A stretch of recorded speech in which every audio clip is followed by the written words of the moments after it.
చుట్టుపక్కల ఉన్న విలేజర్స్ అందరూ ఏంటిదంటే పత్తి చేనులకు పత్తి ఏరడానికి పోతున్నారు పబ్లిక్. కానీ 2 రోజులు మాత్రము పత్తి ఏరడానికి పోకండి.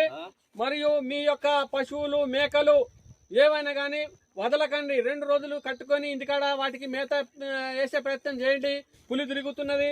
మళ్ళీ తర్వాత మీరు ఏమన్నా చేనులలో కానీ అది సోలార్ కానీ ఏది పెట్టకండి. కరెంటు బిరెంటు కానీ ఏది అటువంటి పెట్టకండి.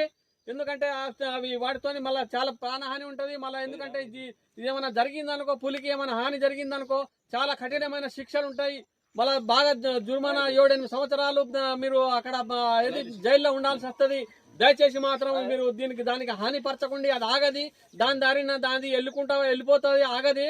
ఎందుకంటే దానికి మీరు ఏమైనా కరెంటు వైర్లు కానీ చుట్టుపక్కల ఏమైనా పెట్టినటువంటి అటువంటి ఇమ్మీడియట్ తీసేయండి. విన్నారా? ఎందుకంటే మీరు పశువులను వదలకండి. 2 రోజులు మనం కట్టేసుకొని మేత వేయండి. ఇంకోటి పత్తి వేరడానికి మాత్రం ఎవరిని పోకండి. ఎందుకంటే అది అటాక్ చేస్తుంది. మరి ఎందుకంటే రేపటి రోజు మళ్ళీ అయిన తర్వాత లాభం లేదు. కాకముందే మనం జాగ్రత్త పడాలి.